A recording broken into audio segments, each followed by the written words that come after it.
দিল্লিকার একঘেয়েমি জীবন থেকে আমরা কয়েকটা দিন বেছে নিলাম সান্দাকফু যাওয়ার উদ্দেশ্যে। আমরা বেরিয়ে পড়লাম সান্দাকফুর উদ্দেশ্যে। প্রথমেই আমরা হাওড়া স্টেশনে এসে পৌঁছালাম এবং সকাল 5:55 আমাদের এই বন্দে ভারত ট্রেনটি ধরে আমরা চলে যাব এনজেপির উদ্দেশ্যে। আমরা বন্দে ভারত ট্রেনে উঠে পড়লাম এবং ট্রেনটির ভিতরে সত্যি খুব পরিষ্কার এবং পরিচ্ছন্ন ট্রেনটি, এবং হসপিটালিটি খুবই সুন্দর। আমি কিছুক্ষণ প্রকৃতির সিনারি দেখতে দেখতে সকালের ব্রেকফাস্ট চলে আসলো। আমি ব্রেকফাস্টটি নিয়ে নিলাম। সত্যি প্রত্যেকটা খাবার খুবই টেস্টি। আমি এই খাবার খেতে খেতে এবং প্রকৃতির দৃশ্য উপভোগ করতে করতে চলতে লাগলাম আমাদের মেইন গন্তব্যস্থল এনজেপির উদ্দেশ্যে। এবং কিছুক্ষণ পরে এই বন্দে ভারত থেকে আমাদের জল, নিউজ পেপার এগুলো সব প্রোভাইড করা হলো। আমরা খাচ্ছি আর প্রকৃতির সিন দেখছি। আপনারা এই পুরো ট্যুরটি দেখতে থাকুন। সান্দাকফুতে গিয়ে কোথায় থাকবেন, কত খরচা, গাড়ির নাম্বার এবং কিভাবে ঘুরবেন, কোন কোন সাইট দেখবেন, সমস্ত বিবরণ এই ভ্রমণ বৃত্তান্তে দেওয়া আছে। তাই আপনারা পুরো ভিডিওটি স্কিপ না করে দেখতে থাকুন। অবশ্যই আপনাদের ভালো লাগবে।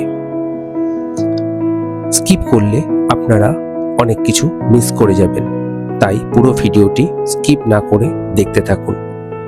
অবশেষে আমরা এনজেপি স্টেশনে এসে পৌঁছালাম। আমরা এনজেপি স্টেশন থেকে একটি গাড়ি নিয়ে আমরা বেরিয়ে পড়লাম সান্দাকফুর উদ্দেশ্যে।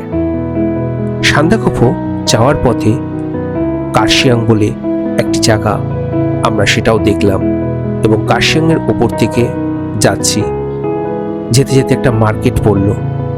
আমরা এই মার্কেটের উপর দিয়ে আমাদের গাড়ি এগিয়ে চলেছে সান্দাকফুর উদ্দেশ্যে। সত্যি যেখানে দু চোখ যাচ্ছে প্রকৃতির এত সুন্দর রূপ কল্পনার অতীত।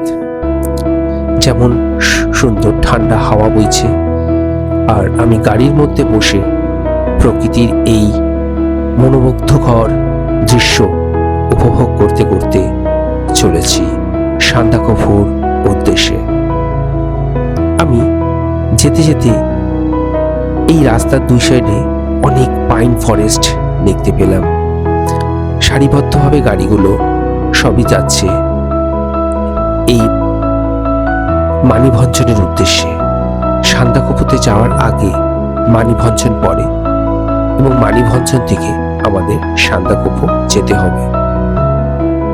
আর যাওয়ার পথে দু সাইডে সারি সারি পাইন গাছ। আমরা এখন মানিভঞ্জন এসে পৌঁছালাম এবং এখান থেকে আমাদের ল্যান্ড রোভার নিতে হবে। আমরা এই সান্দাকফুতে যাওয়ার জন্য এই ল্যান্ড রোভারটিকে আমরা নিয়েছি, এবং এখানে কিছু ফর্মালিটি আছে, কিছু পেপারস ওয়ার্ক করতে হয়। আপনারা যখনই আসবেন অবশ্যই আপনারা আই কার্ড ইউজ করবেন এবং আই কার্ডের জেরক্স এখানে নিয়ে আসবেন, জেরক্স দিতে হয়, এবং তার সাথে এই যে ফর্মটা আছে এই ফর্মটা ফিল আপ করে জমা করতে হবে এবং পারমিশন হবে, দেন আমরা যাব। এটা টোটাল করতে আপনাদের আধা ঘন্টার টাইম লাগবে, তাই জন্য একটু সময় নিয়ে আসবেন। অবশ্যই 2টোর আগে পৌঁছানোর চেষ্টা করবেন। ডেফিনেটলি এখানে 1:00-12:00-1টার মধ্যে পৌঁছে গেলে ভালো হয়, তারপরে হলে খুব প্রবলেম হয়ে যাবে, যেহেতু রাস্তা কন্ডিশন সবসময় ঠিক থাকে না। তাই আপনারা আসবেন এবং এই জায়গাটায় এই ফর্মালিটিগুলো পূরণ করতে হবে আপনাদের। এই পুলিশ চৌকি আমরা এসে এখানে আমাদের এই ফর্মটা জমা করতে হচ্ছে। এখানে কিছু ফর্মালিটি আছে, সমস্ত আইডি প্রুফগুলো জেরক্স দিয়ে যারা যারা আসবে প্রত্যেকেরই আই কার্ড লাগবে, এবং তার সাথে এই ফর্মে প্রপার অ্যাড্রেস এবং নাম, ফোন নাম্বার দিয়ে জমা করতে হবে। এখান থেকে পারমিশন দিলে দেন আমরা পৌঁছতে পারবো।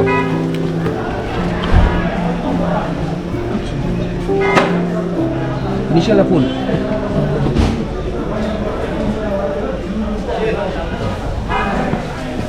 कहाँ पे देखा साइन कर देंगे ना। অবশেষে আমরা মানেভঞ্জন থেকে বেরিয়ে পড়লাম এবং সিঙ্গালীলা ফরেস্টের ভিতরে ঢুকছি। আমরা যেতে যেতে দুই সারে সারিবদ্ধ গাছ আর ঘন জঙ্গল দেখতে পাচ্ছি। এটি হলো সিঙ্গালীলা জাতীয় উদ্যান, যা ভারতের একটি জাতীয় উদ্যান, যা পশ্চিমবঙ্গের দার্জিলিং জেলার সমুদ্রপৃষ্ঠ থেকে 2300 মিটারেরও বেশি উচ্চতায় এই সিঙ্গালীলা পর্বত অবস্থিত। এটি সান্দাকফুর মধ্য দিয়ে যাওয়া ট্রেকিং রুটের জন্য খুবই সুপরিচিত। 1986 সালে এই উদ্যানটিকে বন্যপ্রাণী অভয়ারণ্য ঘোষণা করা হয় এবং 1992 সালে এটিকে ভারতের জাতীয় উদ্যান হিসাবে স্বীকৃতি দেওয়া হয়। এই অঞ্চলটি দীর্ঘদিন ধরে মানেভঞ্জন থেকে সান্দাকফু এবং ফালুট পর্যন্ত ট্রেকিং রুট হিসাবে ব্যবহৃত হয়ে এসেছে। 1882 সালে ব্রিটিশ সরকার সিকিম দরবার থেকে দার্জিলিংয়ের সিঙ্গালীলা এলাকাটি কিনে নেয় এবং 1878 সালে ভারতীয় বন আইনের অধীনে একটি সংরক্ষিত বন ঘোষণা করে। 1992 সালে এটিকে জাতীয় উদ্যান হিসাবে ঘোষণা করা হয়। অবশেষে আমরা চিত্রে মনেস্ট্রিতে এসে পৌঁছালাম। চিত্রে একটি ছোট পাহাড়ি গ্রাম এবং সান্দাকফু যাওয়ার পথে এটি প্রথম স্থান যেখানে ট্রেকার এবং পর্যটকেরা কিছুক্ষণের জন্য থামেন। মানেভঞ্জন থেকে চিত্রে পর্যন্ত রাস্তা এবং ট্রেকিং ট্রেইলকে সান্দাকফু যাওয়ার পুরো অংশের মধ্যে সবচেয়ে খারাপ বলে মনে করা হয়। চিত্রে 8340 ফুট উচ্চতায় অবস্থিত এবং মানেভঞ্জন থেকে প্রায় 3 কিলোমিটার দূরে। মানেভঞ্জন থেকে প্রায় 1.5 ঘন্টা হেঁটে এবং 4 চাকা চালিত যানবাহনে চিত্রে পৌঁছাতে প্রায় 20 মিনিট সময় লাগে। মানেভঞ্জন থেকে চিত্রে এবং সান্দাকফু পর্যন্ত এটি একটি নুড়ি পাথরের রাস্তা ছিল, তবে এখন চিত্রে হয়ে গৈরিবাস পর্যন্ত রাস্তাটি কংক্রিটের তৈরি করা হয়েছে এবং যানবাহন সহজেই এই জায়গায় আসতে পারে। চিত্রের প্রধান আকর্ষণ হলো চিত্রে মঠ। এটি পুরাতন বৌদ্ধ মঠ এবং এর সাথে কাঞ্চনজঙ্ঘা তুষার সিংহের অপূর্ব দৃশ্য দেখা যায়। কিছুটা সময় বের করে গেট দিয়ে মঠ প্রাঙ্গণে প্রবেশ করুন এবং ভিতরে একবার ঘুরে দেখুন। মূল মঠে পৌঁছানোর আগে মাটি থেকে উঁচু 8টি ছোট স্তূপ রয়েছে। মঠ থেকে প্রায় 5-6 মিনিটের হাঁটা পথে খোলা মাঠের উপর দিয়ে স্থানীয় রেস্তোরাঁ। এটি অনেকটা ঝুপড়ির মতো। এখানে বেশিরভাগ মানুষ সকালের নাস্তা করে এবং কিছুক্ষণ রোদে ভিজিয়ে এগিয়ে যায়। कब तक खुला रहता है चेरस? ये चेरस बोलते हैं ना इसको? अच्छा, कब तक खुला रहता है? सुबह से? सुबह 5 बजे खुला है और बंद होता है कब? 4 बजे। 4 बजे। और इधर सब जो लामा लोग जो है वो लोग के लिए वो लोग आते हैं ना इधर पूजा पाठ करने के लिए सब आते हैं। अच्छा अच्छा, तो हम लोग जा सकते हैं तो अंदर कैमरा लेके जा सकते हैं तो? कैमरा तो यूज नहीं करता है। कैमरा है तो আচ্ছা আচ্ছা আচ্ছা, ঠিক আছে। তো দর্শক বন্ধু, আপনাদের এই বাড়িটাই দেখাচ্ছি, যেহেতু ভিতরে ক্যামেরা অ্যালাউ নেই তাই আমরা ভিতরটা দেখাতে পারছি না। অবশেষে আমরা টুমলিং এসে পৌঁছালাম। টুমলিং হলো পূর্ব হিমালয়ের একটি ছোট্ট গ্রাম বা জনপদ, যা 9600 ফুট উচ্চতায় এবং জনপ্রিয় ট্রেকারদের গন্তব্যে সান্দাকফুতে যাওয়ার পথে অবস্থিত। মানেভঞ্জন থেকে, যেখান থেকে সান্দাকফু ও ফালুট যাওয়ার ট্রেকিং এবং জিপে সান্দাকফু যাওয়া যায়, সেখান থেকে টুমলিং প্রায় 11 কিলোমিটার দূরে এবং যানবাহনে প্রায় 45 মিনিট সময় লাগে। টুমলিংয়ের কাছে গেলেই দূর থেকে ছোট ছোট কটেজ এবং কুঁড়েঘর দেখতে পাবেন। এখানে মাত্র 12 থেকে 15টি নেপালি পরিবারের বাস আছে। সান্দাকফুর দিকে যাওয়া পর্যটক এবং ট্রেকারদের জন্য এখানে খুব কম ব্যক্তিগত লজ এবং কুঁড়েঘর তৈরি হয়েছে। টুমলিং আসলে নেপালের অংশ, যদিও ভারতীয় বা এমনকি ভারতীয় ভিসাধারীদের বিদেশিদের জন্য এই স্থানটি পরিদর্শনের কোনো বিধিনিষেধ নেই। আসলে এই অংশ ভারত ও নেপালের সীমান্ত বেশ ঝাপসা এবং এটি সবার জন্য একরকম মুক্ত পথ। আপনি কখন সীমান্ত অতিক্রম করবেন তা আপনি জানতেও পারবেন না। শীতকালে ডিসেম্বর থেকে ফেব্রুয়ারি টুমলিংয়ে প্রবল তুষারপাত হতে পারে এবং এটি ঘন তুষারপাতে ঢাকা পড়ে যায়। শীতকালে ট্রেকিং করা সম্ভব হলেও রাস্তা বন্ধ হয়ে যাওয়ার কারণে যানবাহন টুমলিংয়ের বাইরে চলাচল করতে নাও পারে। কি দেখবেন, কি করবেন? টুমলিংয়ে একটি ছোট্ট গ্রাম। এই জায়গাটি পর্যটকদের কাঞ্চনজঙ্ঘা রেঞ্জ এবং চারিপাশের পাহাড়ের প্রশস্তি এবং মনোরম দৃশ্য উপভোগ করা ছাড়া আর কিছুই দেয় না। টুমলিংয়ের ঠিক কেন্দ্রে একটি সুন্দর ভিউ পয়েন্ট আছে, যা অনেকটা খোলা মাঠের মতো। এই এলাকায় প্রান্ত থেকে আপনি কাঞ্চনজঙ্ঘার তুষার শৃঙ্গের অপূর্ব দৃশ্য দেখতে পারেন। একেবারে বাম দিকে সান্দাকফু শৃঙ্গ একটি সাইনবোর্ড আছে, যা আপনি সিঙ্গালীলা জাতীয় উদ্যানের দিকে নির্দেশ করে। পার্কে প্রবেশের পথ টুমলিং থেকে প্রায় 1 কিলোমিটার দূরে। টুমলিংয়ের দর্শনীয় স্থানটি কেবল একটি ছোট উঁচু জমি থেকে কয়েকটি কংক্রিটের বেঞ্চ রয়েছে, যা বছরের পর বছর ধরে রক্ষণাবেক্ষণ করা হয়নি। প্রায়শই গ্রামগুলো গরু, জাহাজ ইত্যাদির মতো গবাদি পশুদের চড়ানোর জন্য ছেড়ে দেয়। দর্শনীয় স্থানে অনেক বৌদ্ধ প্রার্থনা পতাকা উত্তোলন করা হয়, যা বাতাসে উড়ে যায়। স্থানীয়রা বিশ্বাস করেন যে প্রার্থনা পতাকা ওড়ানো এই অঞ্চলের পবিত্রতা নিয়ে আসে। শীতের তীব্র সময়কালে দর্শনীয় স্থানটি সম্পূর্ণ তুষারে ঢাকা থাকে। দেখার জায়গার কাছেই আপনি টুমলু ট্রেকিং ট্রেইল দেখতে পাবেন, যা আরও উঁচু থেকে নেমে আসে টুমলিংয়ে মিলিত হয়েছে। এই নুড়ি পাথর রাস্তাটি ট্রেকার এবং 4 চাকার যানবাহন উভয় ব্যবহার করে।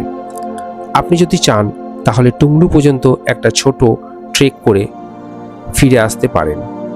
এটি একটি পাথরের রাস্তা এবং রুক্ষ পাথরটি পার হতে আপনার শক্ত জুতো লাগবে। টুমলু তার অসাধারণ সূর্যোদয় দৃশ্য এবং কাঞ্চনজঙ্ঘা দৃশ্যের জন্য পরিচিত। বেশিরভাগ পর্যটক ট্রেকাররা টুমলিংয়ে 1 বা 2 দিনের জন্য থাকেন এবং তারপর সিঙ্গালীলা জাতীয় উদ্যান এবং আরও সান্দাকফুতে যাত্রা করেন। জাতীয় উদ্যানের মূল এলাকায় প্রবেশদ্বারটি টুমলিং থেকে প্রায় 1 কিলোমিটার দূরে। আর যদি আপনি ভাগ্যবান হন তাহলে আপনি উচ্চতায় হিমালয়ের কিছু বিদেশি বন্যপ্রাণী যেমন বিরল লাল পান্ডা, হিমালয়ের কালো ভালুক, প্যাঙ্গোলিন ইত্যাদি দেখতে পাবেন। যেহেতু আপনাকে কেবল রাস্তা থেকে বন্যপ্রাণী খুঁজতে হবে এবং বনে প্রবেশ করতে পারবেন না, তাই প্রাণী দেখা সাধারণ নয়। সিঙ্গালীলা জাতীয় উদ্যানের মধ্য দিয়ে রাস্তাটি সান্দাকফুতে চলে গেছে, যা প্রায় 12,000 ফুট উচ্চতায় এবং টুমলিং থেকে প্রায় 19 কিলোমিটার দূরে অবস্থিত আরেকটি পাহাড়ি গ্রাম।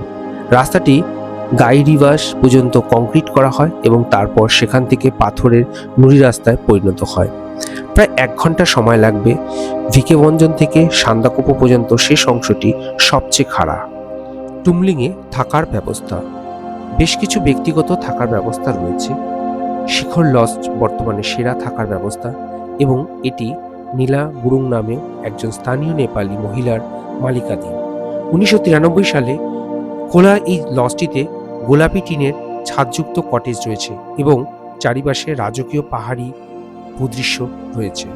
সম্প্রতি আরও একটি ভবনও নির্মাণ করেছে, যেখানে উন্নত সুযোগ সুবিধা রয়েছে।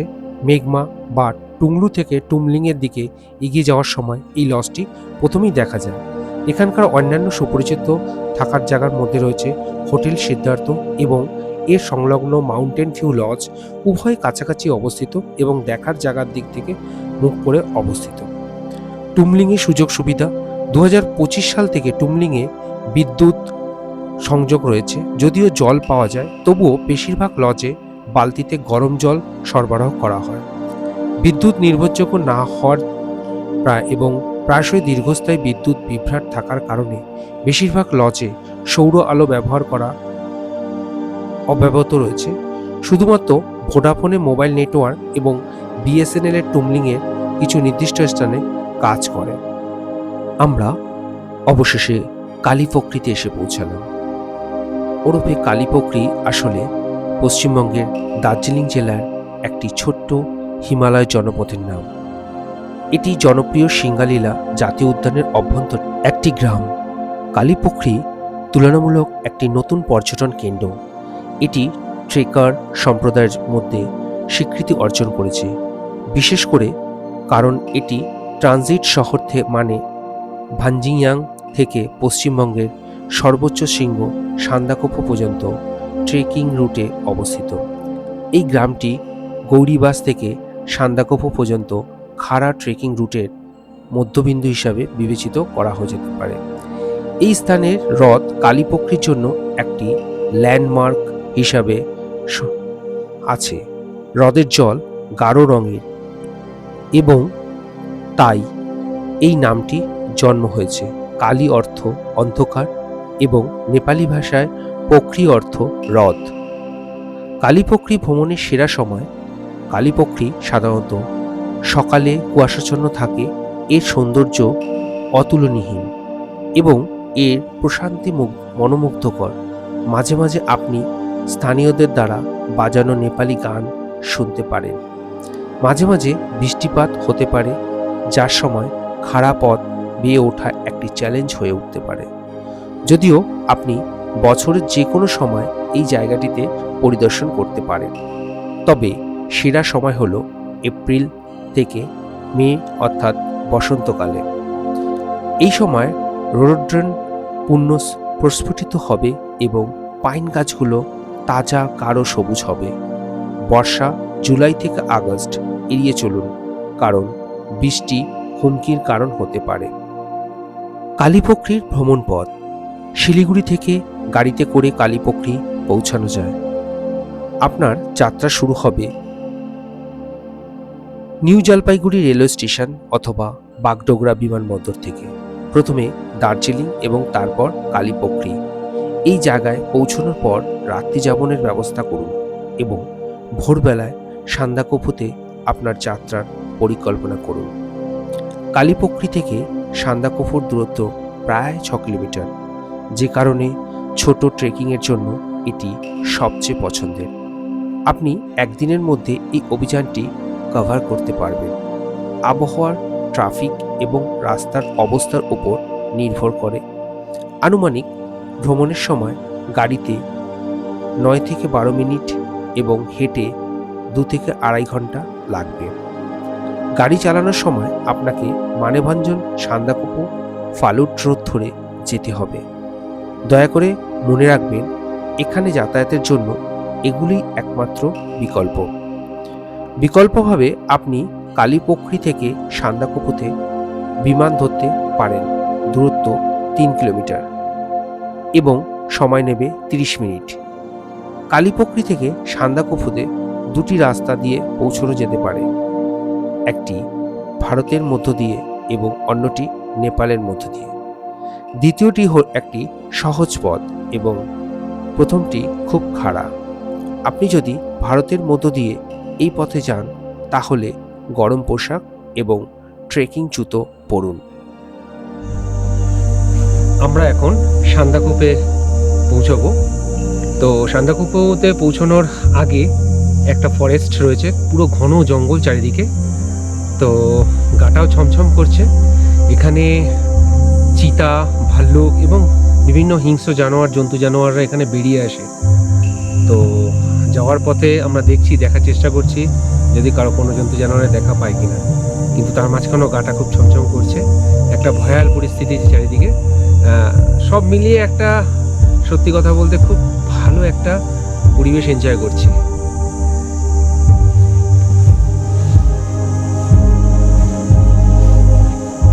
আমরা এখন নেপালের উপর দিয়ে যাচ্ছি এবং এটি সান্দাকফু যাওয়ার আগে পড়ে। সান্দাকফু শিখরের পশ্চিম অংশে প্রদেশের নাম্বার 1 এর ইলম জেলার সান্দাকফু গ্রামীণ পৌরসভা অবস্থিত। এই ট্রেকিং ইলামবাজার থেকে মাইপেখরি, মায়ুমছুয়া, আবুকালা পোখরি, ভিকে ভাঞ্জনাং হয়ে সান্দাকফু শেষ হয়।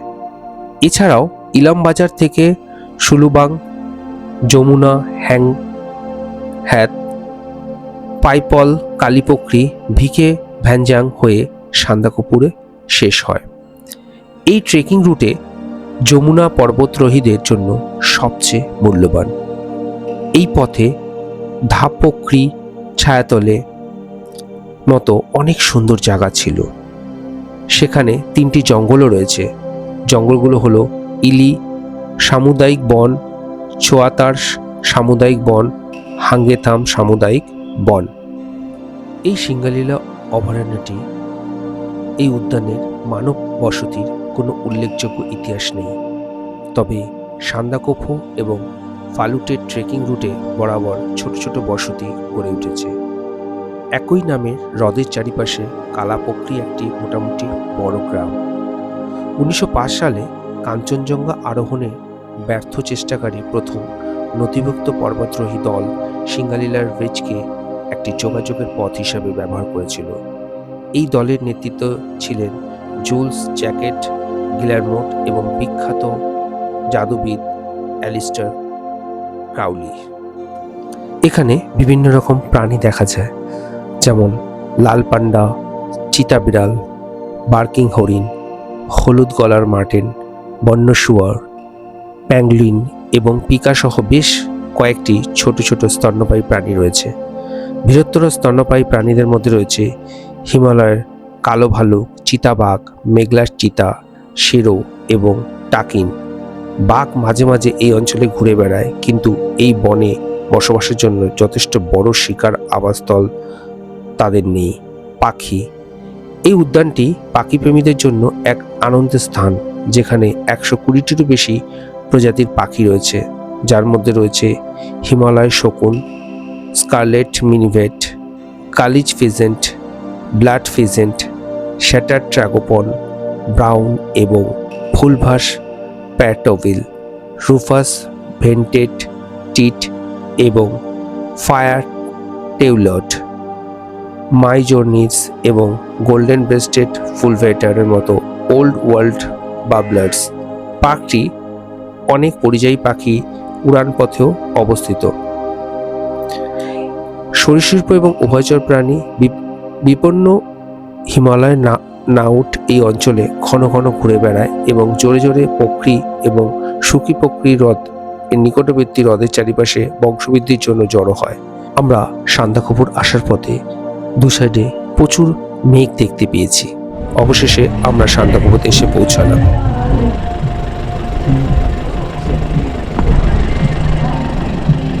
আমরা এখন শেরপা হোটেল এসে পৌঁছালাম। হোটেলটা খুবই সুন্দর এবং ব্যবস্থাপনাও খুব ভালো।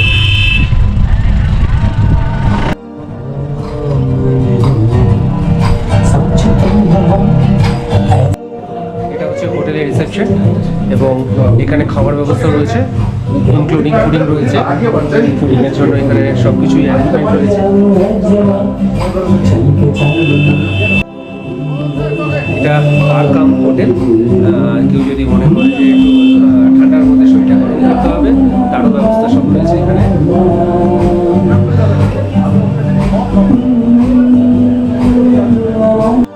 আমরা এখন সান্দাকফুতে এসে পৌঁছালাম।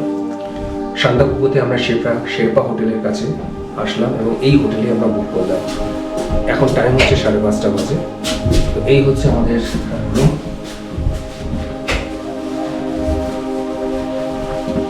এখন ইভিনিং হয়ে গেছে, সন্ধ্যে হয়ে গেছে।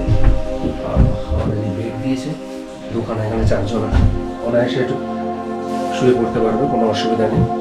আর এই পর্দাটা সরে এখন অবশ্য দেখাতে পারছি না, যেহেতু এখন অন্ধকার হয়ে গেছে, তাই বাইরের ভিউটা দেখাতে পারছি না। তো এই পর্দাটা সরলে পরে এখান থেকে আমরা পুরো ভিউটা দেখতে পারবো।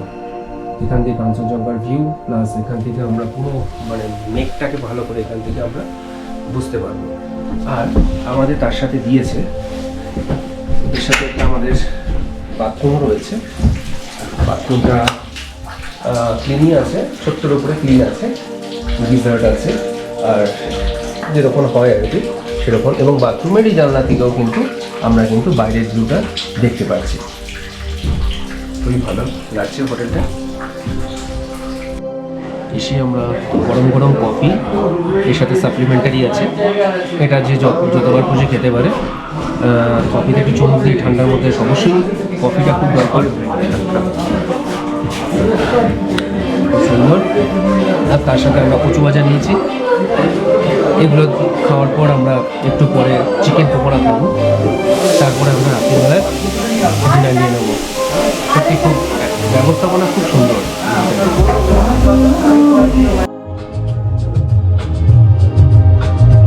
আমরা হোটেলে পৌঁছানোর পর স্ন্যাক্স কমপ্লিট করে আমরা বারবিকিউ পার্টিতে পার্টিসিপেট করলাম। সত্যি সারাদিনের যে জার্নিটা এই পার্টিতে পার্টিসিপেট করার পর সত্যি নিজেকে হালকা মনে হলো। চারিদিকে বিশাল ঠান্ডা, তার মধ্যে ঝোড়ো হাওয়া, আর সেই সাথে আমি একটু আগুন পুড়িয়ে নিলাম এবং বারবিকিউ পার্টিতে পার্টিসিপেট করলাম। আগুন পোহাতে পোহাতে এখানকার কুকুরগুলো, অবশ্যই এগুলো স্ট্রিট ডগ, কিন্তু এদের লোম অনেক বেশি গায়ে। তো আমি এই কুকুরগুলো যখন আসলো তখন আমি একটু ওদের আদর করে দিলাম এবং আমাদের বারবিকিউর পার্টিতে যেই চিকেন ছিল কুকুরগুলোকে একটু দিলাম খাওয়ার জন্য। এই কুকুরগুলোও খুব খুশি আমাদের সাথে, ওরাও যেন আনন্দে মাতোহারা হয়ে উঠেছে এই বারবিকিউ পার্টিতে। আমি এই বারবিকিউ পার্টিতে অংশগ্রহণ করে সত্যি নিজেকে খুব ধন্য মনে করলাম, কেননা এই সুন্দর একটা পরিবেশের ভিতরে চারিদিকে যেখানে জঙ্গল আর তার মাঝখানে এই হোটেলটি সত্যি খুব সুন্দর। আমি বারবিকিউ পার্টি থেকে এসে শুয়ে পড়লাম ডিনার কমপ্লিট করে এবং পরের দিন সকালবেলায় আমি যখন আমার রুমের এই উইন্ডো থেকে কাঞ্চনজঙ্ঘার ভিউ যখন দেখছি সত্যি আপ্লুত হয়ে উঠছে। এত সুন্দর পরিবেশ, মনে হচ্ছে যেন প্রকৃতি তার সাজো সাজো রবে সেজে উঠেছে। আর ঘরের জানলা থেকে বাইরের দৃশ্য দেখতে সত্যি খুব ভালো লাগছে। চারিদিকে বড় বড় গাছ, তার মাঝখানে এই হোটেলটি। আমরা হোটেলের এখান থেকে দেখতে পাচ্ছি প্রকৃতির সিনারিওটা। এখানে টোটালটাই আমরা এখন ডিনার করছি। এটা টোটালটাই হচ্ছে বুফে সিস্টেম।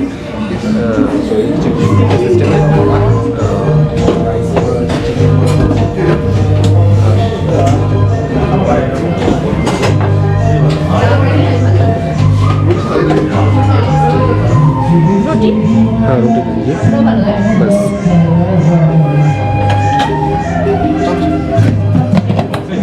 चावल भी हुआ है, ठीक है। डाल के इसमें बाटी में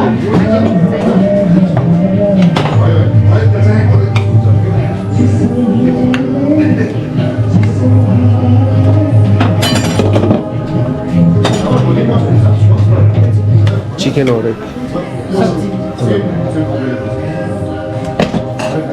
दीजिए और सब्जी आइए नहीं। सब्जी है, रोटी कितना? 2 रोटी दे दीजिए। इसमें क्या है? सब्जी है।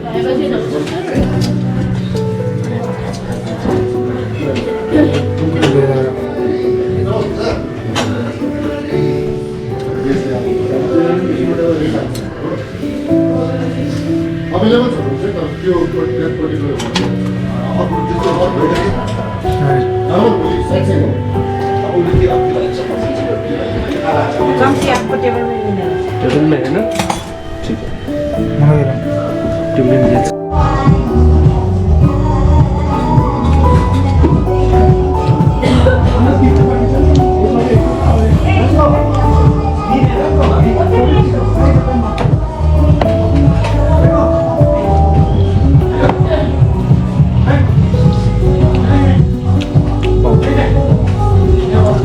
খুব টেস্ট।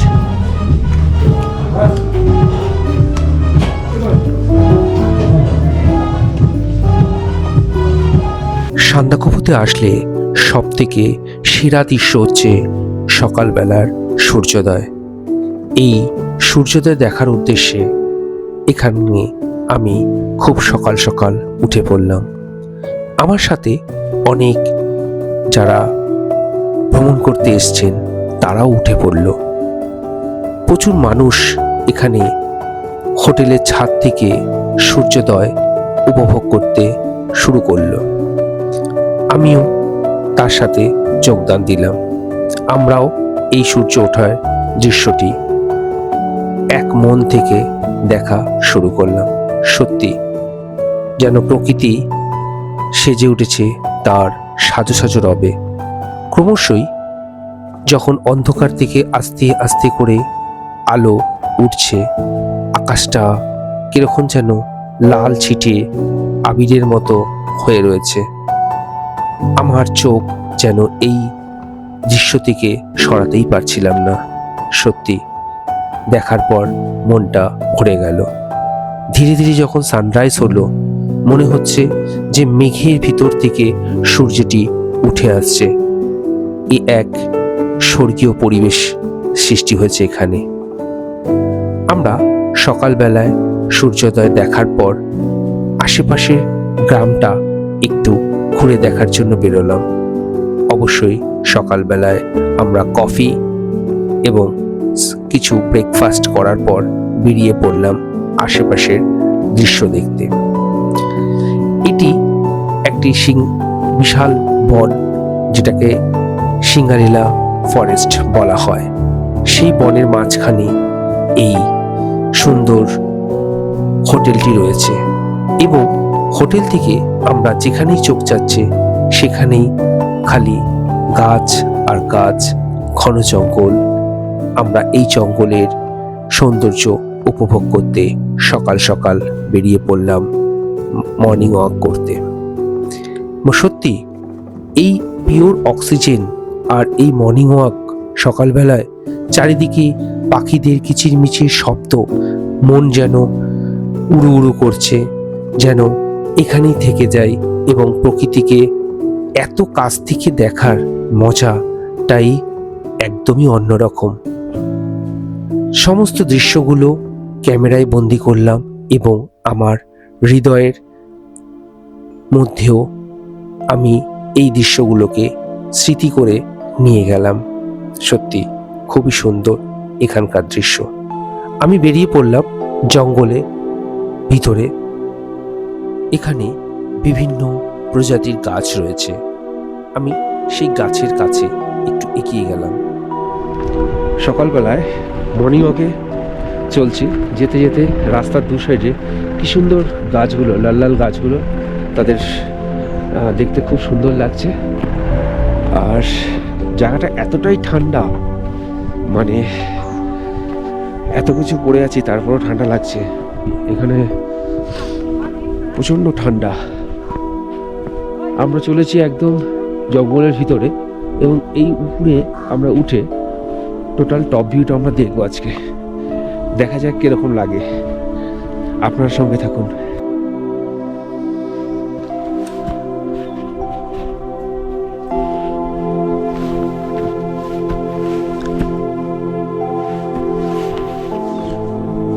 এবার আসি কিভাবে আপনারা সান্দাকফুতে পৌঁছবেন। যারা কলকাতা থেকে আসবেন তারা হাওড়া হয়ে আসতে পারেন। বন্দে ভারত এক্সপ্রেস সকাল 5:55 ছাড়ে এবং সেই দিনই 1:25 পৌঁছে যায়। এছাড়া শতাব্দী এক্সপ্রেস রয়েছে, যেটি কিনা 2:25 হাওড়া স্টেশন থেকে ছাড়বে এবং সেটি রাত 10:50 নিউ জলপাইগুড়ি স্টেশনে পৌঁছবে। এছাড়া সরাইঘাট এক্সপ্রেস, যেটি 4:05 আছে, সেটি পরের দিন সকাল 1:05 গিয়ে নিউ জলপাইগুড়ি স্টেশনে পৌঁছবে। এছাড়া কাজিরাঙ্গা এক্সপ্রেস রয়েছে, যেটি সকাল 9:05 ছাড়বে এবং ওই দিনই সন্ধে 6:45 গিয়ে পৌঁছবে নিউ জলপাইগুড়ি। এছাড়া রয়েছে পদাতিক এক্সপ্রেস, যেটি রাত 11:20 ছাড়বে শিয়ালদা স্টেশন থেকে পরের দিন সকাল 9:05 গিয়ে নিউ জলপাইগুড়ি স্টেশনে পৌঁছবে। এছাড়া রয়েছে দার্জিলিং মেল, টি রাত 10:15 ছাড়বে এবং পরের দিন সকাল 8:05 নিউ জলপাইগুড়ি স্টেশনে পৌঁছবে। এছাড়া রয়েছে উত্তরবঙ্গ এক্সপ্রেস, যেটি সন্ধে 7:40 শিয়ালদা স্টেশন থেকে ছাড়বে এবং পরের দিন সকাল 6:15 নিউ জলপাইগুড়ি স্টেশনে গিয়ে পৌঁছবে। এছাড়া রয়েছে কামরূপ এক্সপ্রেস, যেটি কিনা সন্ধে 6:30 সময় ছাড়বে হাওড়া স্টেশন থেকে এবং পরের দিন সকাল 5:20 নিউ জলপাইগুড়ি স্টেশনে পৌঁছবে। এছাড়া রয়েছে কাঞ্চনজঙ্ঘা এক্সপ্রেস, যেটি সকাল 6:50 ছাড়বে এবং ওই দিনই বিকেল 5:55 নিউ জলপাইগুড়ি স্টেশনে পৌঁছবে। এছাড়া রয়েছে তিস্তা তোরসা, যেটি দুপুর 3টের সময় শিয়ালদা স্টেশন থেকে ছাড়বে এবং পরের দিন সকাল 2:10 গিয়ে পৌঁছবে নিউ জলপাইগুড়ি স্টেশনে। এছাড়া রয়েছে কাঞ্চনকন্যা এক্সপ্রেস, যেটি রাত 8:35 শিয়ালদা স্টেশন থেকে ছাড়বে এবং শিলিগুড়ি স্টেশনে পরের দিন সকাল 8:05 গিয়ে পৌঁছবে। এই হচ্ছে কলকাতা থেকে আপনারা ট্রেন ধরে আপনারা নিউ জলপাইগুড়ি স্টেশন চলে আসতে পারেন। সেখান থেকে আপনারা গাড়ি নিয়ে আপনারা পৌঁছে যেতে পারেন কার্শিয়াং হয়ে মানিভঞ্জনে পৌঁছবেন এবং মানিভঞ্জন থেকে আপনাদের রুট পারমিট করিয়ে সেখান থেকে আপনাদের ল্যান্ড রোভার করে পৌঁছে যেতে হবে এই সান্দাকফুতে এবং আসার সময় অবশ্যই আপনাদের সিঙ্গালীলা ফরেস্টের মধ্য থেকে আপনাদের আসতে হবে। এছাড়া এখানে যখন আসবেন তখন আপনাদের এই সান্দাকফুতে কিছু সংখ্যক হোটেল রয়েছে, সেগুলো আপনারা আগে থেকে বুক করে আসতে পারেন মেক মাই ট্রিপ বিভিন্ন সাইটগুলো থেকে, অথবা এসে আপনারা বুক করতে পারেন। তবে বুকিং করে আসলে সুবিধা হয়, কারণ এই জায়গায় হোটেলের সংখ্যাটা অনেকটাই কম, তাই কনফার্ম বুকিং করে আসলে খুবই সুবিধা হবে। আমরা এরপরে হোটেল থেকে বেরিয়ে আমরা চারিদিকের সিনারিগুলো দেখছি এবং একটি জায়গা খুব সুন্দর। আমরা ট্রেক করে ওঠার পর দেখতে পাচ্ছি আকাশটা পুরো পরিষ্কার নীল আকাশ এবং মেঘগুলো আমাদের নিচে রয়েছে। সত্যি মনোমুগ্ধকর এক পরিবেশ তৈরি হয়েছে। এটি দেখার পর এরপরে আমি চলেছি আরেকটি পাহাড়ের উদ্দেশ্যে। আমরা এখন ট্রেক করব এই পাহাড়ে। পাহাড়টা অনেকটাই উঁচু, খাড়াই উতরাই রয়েছে। প্রত্যেকটা জায়গা চড়াই উতরাইয়ের মধ্য থেকে আমরা এগিয়ে চলেছি। এই চড়াই উতরাই পাহাড়টি ভিতর থেকে যখন যাচ্ছি মনটা সত্যি একটু ভয় ভয় তো লাগছে, কিন্তু এই ভয়ের মধ্যে একটা মজাই আলাদা। আমরা ক্রমশ এগিয়ে চলেছি এই ট্রেক করার উদ্দেশ্যে। আমি ধীরে ধীরে স্টেপ বাই স্টেপ এগিয়ে চলেছি এবং দুধারে প্রচুর গাছ রয়েছে, বিভিন্ন প্রজাতির গাছ, আর খুব সাবধানে পা দিয়ে ওঠার চেষ্টা করছি, কেননা প্রচণ্ড খাড়াই রয়েছে এই পাহাড়টি এবং তারপরে রয়েছে প্রচণ্ড স্লিপ, ধরার মতো কিছু নেই। অনেকটা উঁচু, খুব সাবধানে উঠতে হবে, চেষ্টা করছি ওঠার।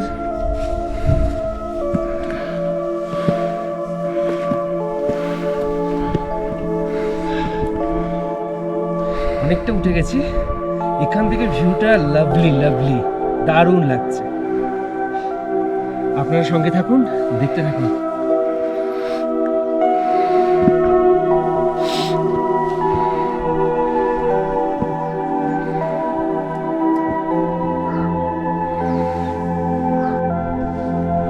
অবশেষে আমরা পাহাড়ের মাঝ বরাবর আসলাম। এখনো ওই মাথায় আমাদের উঠতে হবে, তো আপনারা সঙ্গে থাকুন, দেখতে থাকুন।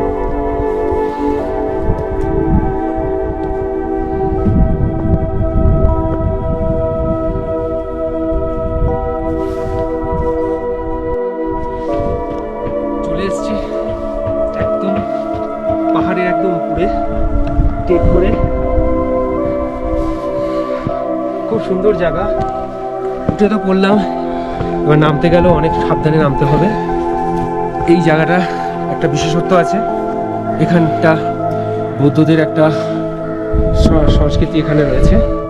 এছাড়া এই পাহাড়টায় এখানকার শিব, হিন্দুদের যে শিব সেখানেও এখানে কিন্তু এখানে বিশ্বাস করা হয় এবং এখানে পূজা করা হয়। জায়গাটা সত্যি সুন্দর এবং আমরা একদম পাহাড়ের উপরে চলে এসেছি, একদম টপ।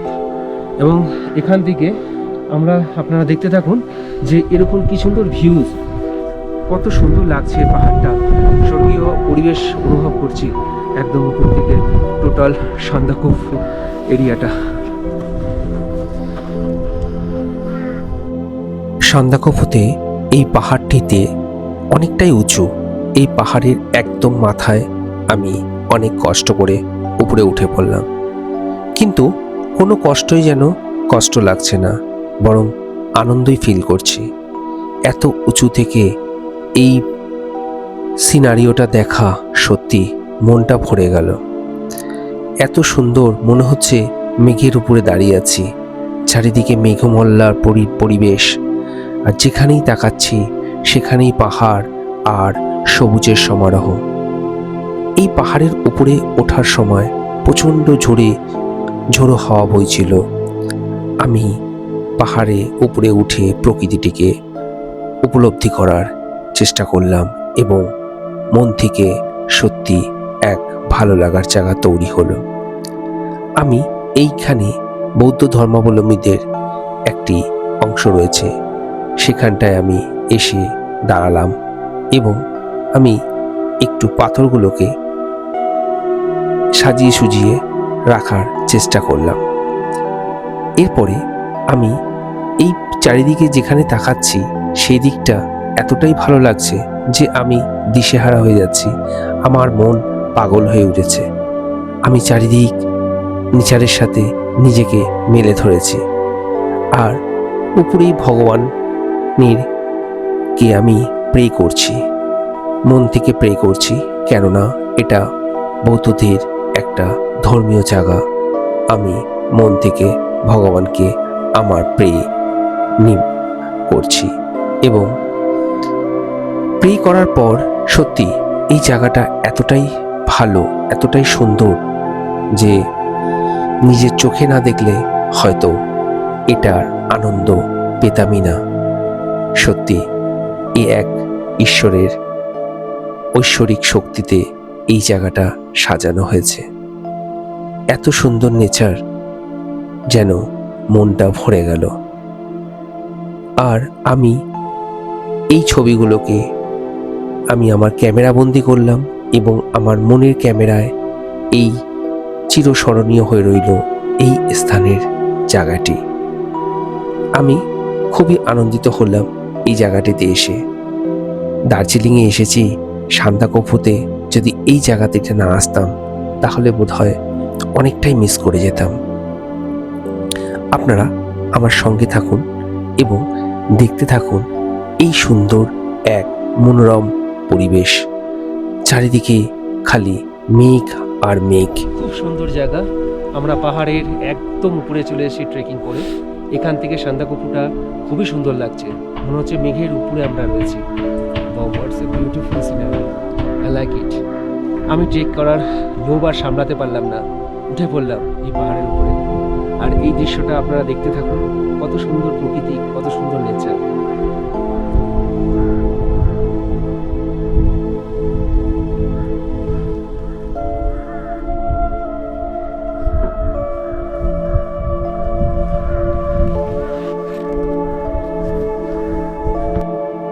সত্যি এখানের মেঘগুলো যেন মনে হচ্ছে আমার গায়ের ওপর দিয়ে টাচ করে বেরিয়ে যাচ্ছে।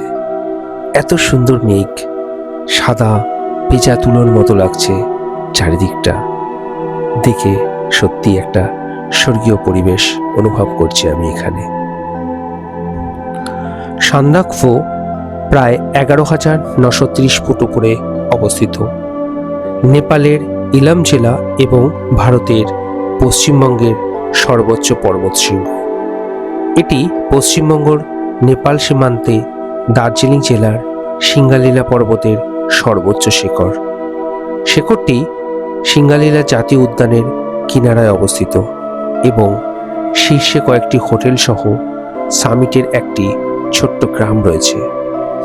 বিশ্বের শীর্ষ 5টি পর্বতের 4টি এভারেস্ট, কাঞ্চনজঙ্ঘা, লোৎসে এবং মাকালুকে এর শীর্ষ দিকে দেখা যায়। এটি পুরো কাঞ্চনজঙ্ঘা পর্বতের একটি প্রাথমিক দৃষ্টিভঙ্গি সরবরাহ করে। সিঙ্গালীলা শৈলশিরা বরাবর সান্দাকফু এবং ফালুট পর্যন্ত ট্রেকটি পূর্ব হিমালয়ের অন্যতম জনপ্রিয়। কেবল কাঞ্চনজঙ্ঘা এবং এভারেস্ট পর্বতমালার বিস্ময়কর দৃশ্যই নয়, এর মৌসুমী বন্যফুল এবং পাখি দেখার সুযোগের কারণও। দার্জিলিং থেকে 28 কিলোমিটার দূরে মানেভঞ্জন থেকে ট্রেক শুরু হয়। আরোহণ। সিঙ্গালীলা জাতীয় উদ্যানের অভ্যন্তরে ট্রেকিংয়ের রুটের 4টি পর্যায় রয়েছে। 1. মানেভঞ্জন 7053 ফুট থেকে মেঘমা 8530 ফুট, 4 ঘন্টার ট্রেকিং। পথ গিয়েছে ছবির মতো গ্রাম চিত্র হয়ে। সময় ও পরিস্থিতি বুঝে অনেক সময় চিত্রে থেকেও ট্রেক শুরু করা যায়।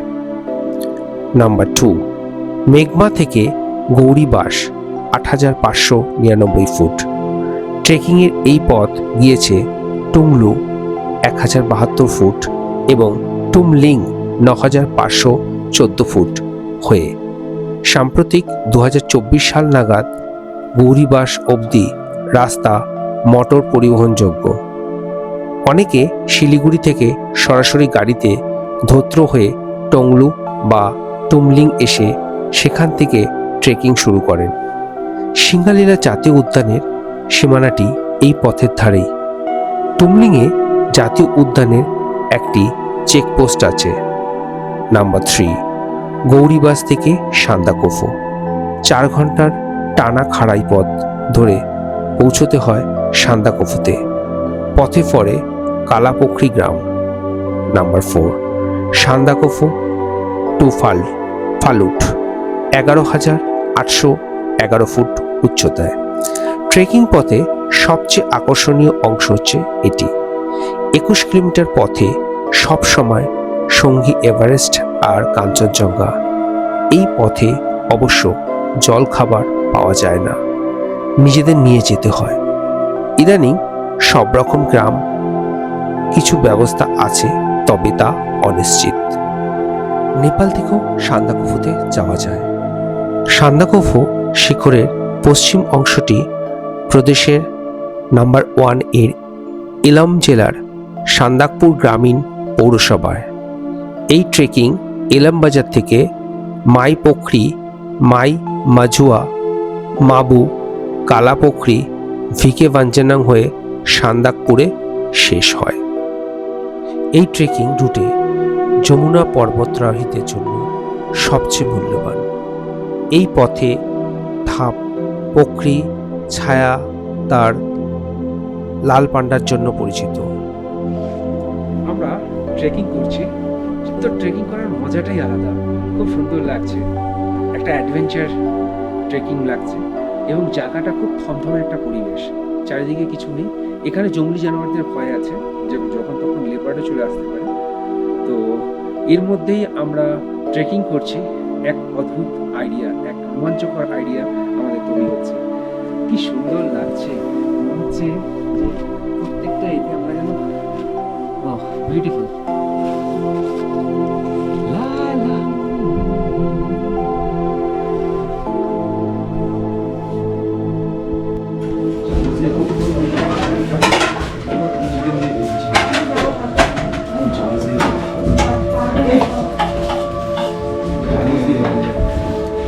দুপুরে লাঞ্চে চলে আসলাম। এটা হচ্ছে রাইস,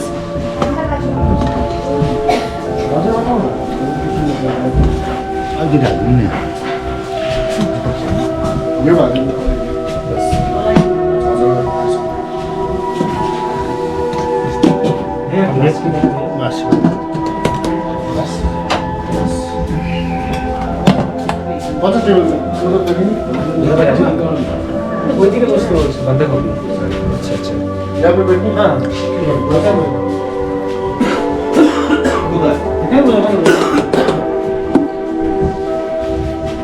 হ্যাঁ बस भाई भाई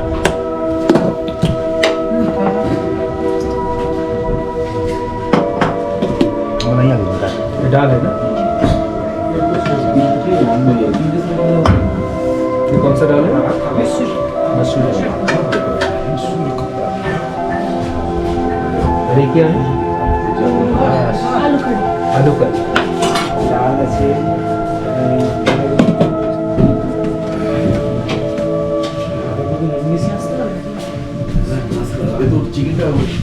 रोटी है ना रोटी खत्म हो गया ना वो रात में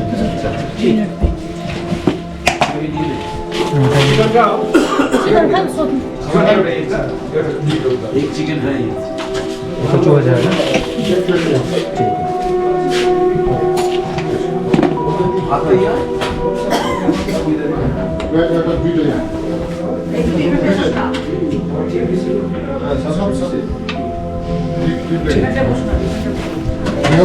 এছাড়াও আমাদের সঙ্গে রয়েছে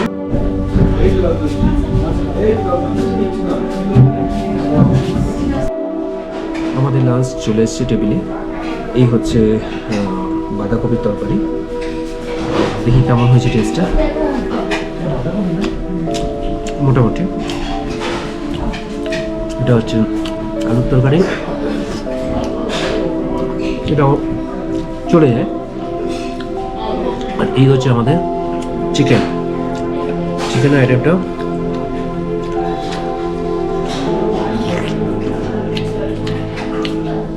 ঠিক আছে। এখানে লাইট টাইপের চিকেন তৈরি করা হয়, ডিপ বানায়নি এই রেস্টুরেন্টে। ওভারঅল ঠিকঠাক আচ্ছা, ডাল আছে। এই দিয়ে আমাদের খাবার আজকে শুরু করছি। আমরা সান্দাকফুর কাছে একদমই এখানে একটা ওয়াচ টাওয়ার আছে, এখান থেকে কাঞ্চনজঙ্ঘার ভিউটা খুব ভালো দেখা যায়। তো আপনারা যখনই আসবেন অবশ্যই এই ওয়াচ টাওয়ারটি দেখে যাবেন। খুবই সুন্দর একটি জায়গা এবং এর পরিবেশটা এতটাই সুন্দর, চারিদিকে গাছ আর এখানে বড় একটা খাদের মতো রয়েছে এবং বড় বড় পাইন গাছগুলো এখানে রয়েছে। মেঘগুলো যেন ঢেউ খেলে খেলে খেলে খেলে যাচ্ছে, মানে এক কথায় স্বর্গীয় পরিবেশ। মানে I love this places. এই হচ্ছে আমাদের ওয়াচ টাওয়ার। এখান থেকে ভিউটা খুব ভালো দেখা যায়। আর এখানে পাখির কিচিরমিচির আওয়াজ সমস্ত কিছু এখানে পাওয়া যায়।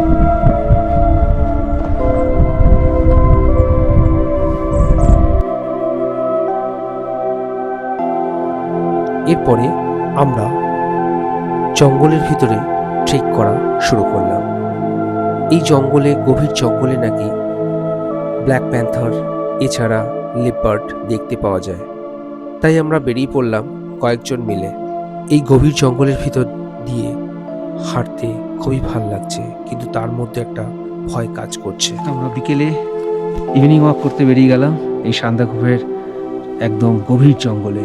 এখানে চিতা অবশ্যম্ভাবী আছে, কিন্তু কখনো সখনো যদি একা আসে তাহলে অ্যাটাক হতে পারে। গ্রুপ অনুসারে আসলে সিকিউরিটি আছে। তাই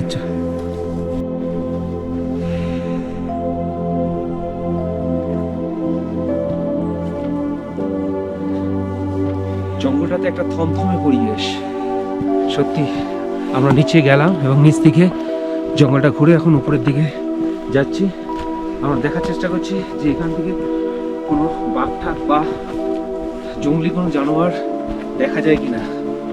আপাতত আমরা দেখতে পাইনি, কারণ আমাদের সাথে আমাদের একজন গাইড ছিল এবং আমরা যেহেতু এটা গ্রুপ হিসাবে এসেছি তাই হয়তো আওয়াজ শুনে ওরা এদিক ওদিক চলে গেছে। কিন্তু তবুও একটা মনের মধ্যে ভয় কাজ করছে। অ্যাডভেঞ্চার ট্যুর হলো এটাই, যেখানে আমাদের লোম খুব খাড়া হয়ে যাচ্ছে। অ্যাড্রিনাল গ্রন্থি থেকে আমাদের হরমোন সিক্রেশন হচ্ছে। কিছু করার নেই, যেখানেই বিউটি আছে সেখানেই কাটা আছে। আর এই পাহাড় চড়তে চড়তে হাঁপিয়ে যাচ্ছি। এখন এখন যদি কোনো জন্তু জানোয়ার তাড়া করে আর উপায় থাকবে না। একমাত্র ভরসা ভগবান লর্ড কৃষ্ণা, ব্যাস আর কিছুই না। আমি চলেছি নেচার দেখতে দেখতে, জঙ্গল দেখতে দেখতে। এখানে বিভিন্ন রকম কীট পতঙ্গ, সেগুলো আমরা দেখলাম। আজকে সারাদিনটাই ট্রেক করেছি।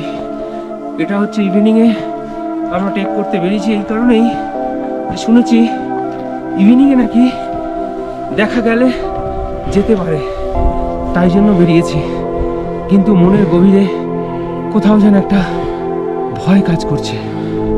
যেমন ঠান্ডা, তেমন হাওয়া দিচ্ছে, তেমন গভীর জঙ্গল, একটা প্রাণী নেই কাছাকাছি।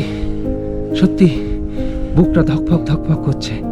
কিন্তু সমস্ত কিছুর মধ্যেও কোথাও যেন একটা প্রকৃতির সাথে থাকার আনন্দটাই উপভোগ করছি। সত্যি ভালো লাগলো।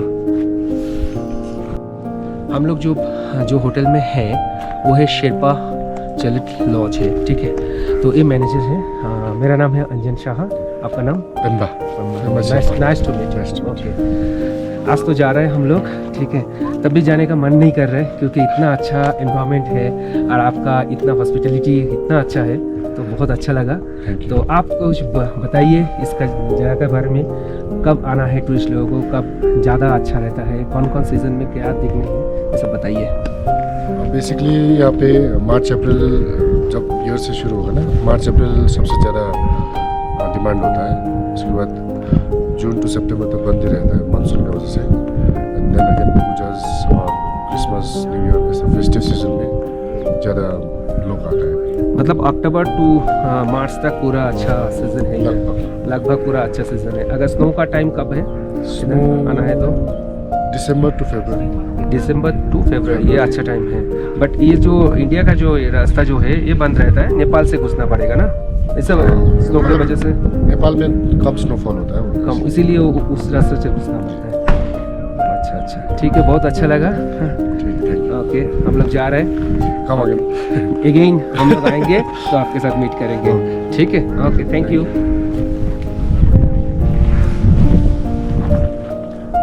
এখানে আমাদের যিনি ড্রাইভার ছিলেন, যে এই দুদিন ধরে আমাদের পুরো সাইট সিন করালেন এবং ঘোরালেন বিভিন্ন জায়গা, সত্যি খুব ভালো ড্রাইভারটি, এবং প্রত্যেকটা জায়গার ডেসক্রিপশনও তিনি আমাদের দিয়েছেন। तो यही হচ্ছেন আমাদের प्रेमा जी। तो प्रेमा जी थोड़ा बहुत बताइए इस जगह के बारे में, क्या क्या है क्या नहीं है। जी, अभी आप लोग के साथ घूम के अच्छा लगा मुझे भी। बेसिकली अभी संदापुर तो एकदम टूरिस्ट के लिए एकदम अच्छा जगह है। और जैसे जैसे हम लोग भी संदापुर जाते हैं तो सभी टूरिस्ट को घुमाते घुमाते लेके जाते हैं, जगह जगह दिखाते जाते हैं। तो अभी हमें यहाँ पर चित्रे पे आप देख सकते हैं, यहाँ पर बुद्ध का बड़ा मूर्ति लगा हुआ है। यहाँ पर एक मॉनेस्ट्री है। और यहाँ पर जो स्पेशली क्या है, ये नेपाल में पड़ता है, मगर यहाँ आने का फर्स्ट मीनिंग ऑफ लाइफ जो होता है बुद्ध का, वो सब यहाँ पर है।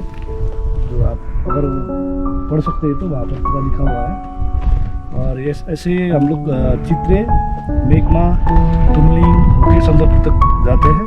और संदकपुर भी एक रिलीजियस प्लेस ही है, और जो ज़्यादातर इंडियन टूरिस्ट को तो मालूम नहीं है, मगर यहाँ का लोकल जो होता है वो एक तो व्यू के लिए भी आते हैं और दूसरा पूजा के लिए भी आते हैं। ये चित्रे है, यहाँ पर हर साल बुद्ध पूर्णिमा में बहुत बड़ा पूजा होता है। और आप लोग भी देख सकते हैं, लाइक अभी आप लोग को भी दिखा के लेके जाने से हम लोग को भी अच्छा लगता है। দর্শক বন্ধু, আপনারা দেখতেই পেলেন প্রত্যেকটা জিনিসের কি সুন্দর ডেসক্রিপশন দিয়েছেন আমাদের এই প্রেমাজি। তো প্রেমাজি দুদিন আমাদের সাথে ছিলেন। সত্যি আমাদের এই দুটো দিন কিভাবে কেটে গেল আমরা নিজেরাও বুঝতে পারলাম না। তো আপনারা আমার সঙ্গে থাকুন এবং দেখতে থাকুন। আর প্রেমাজি আপনারা যদি আসেন, প্রেমাজির নাম্বার আপনাদের স্ক্রিনে চলে যাবে এবং আপনারা प्रेमा जी साथे जोगाजोग करे निते पारेन। प्रेमा जी आपका नंबर बता दीजिए। मेरा नंबर है 9064315566 और व्हाट्सएप नेपाल नंबर में भी कर सकते हैं। नेपाल नंबर का कंट्री कोड लगा के 9862676439 तो अगर आप लोग संदकपुर आना चाहते हैं, रुकना चाहते हैं तो मुझे व्हाट्सएप करके बता सकते हैं, जिसमें मैं होटल अरेंज कर सकता हूँ। कार तो आप लोग को डायरेक्टली आके बोलने से हमारा सिंडिकेट से मिल जाता है। और आप लोग को जहाँ पर रखा था वो भी बहुत अच्छा होटल था, शायद आप लोग को हाँ, बहुत अच्छा होटल में रखा है प्रेमा जी, हम लोग को लेके आया, क्योंकि ये जगह में पहली बार हम लोग आया हुआ है, बट कोई प्रॉब्लम नहीं हुआ। होटल में हॉस्पिटलिटी मैनेजमेंट आप लोग तो देख ही लिया जो होटल में कितना हॉस्पिटलिटी अच्छा है, तो इसीलिए थैंक्स, यू वेलकम। आप लोग खुश होके जाते हैं तो हम लोग को भी बहुत खुश लगता है। ঠিক আপনাদের যদি আমার এই ভিডিওটি ভালো লেগে থাকে তবে অবশ্যই লাইক করবেন, শেয়ার করবেন, আর আরেকটা কথা, কমেন্ট করতে কিন্তু একদম ভুলবেন না। কেমন লাগলো আপনাদের এই মতামত কমেন্টের মাধ্যমে আমাকে জানাবেন। আর যারা আমার চ্যানেলে নতুন আছেন তারা অবশ্যই চ্যানেলটিকে সাবস্ক্রাইব করবেন আর পাশে থাকা বেল বাটনটিকে অবশ্যই প্রেস করে দেবেন, তাতে আপনাদের কাছে নতুন নতুন ভিডিওগুলো পৌঁছে যাবে। ভালো থাকবেন সবাই।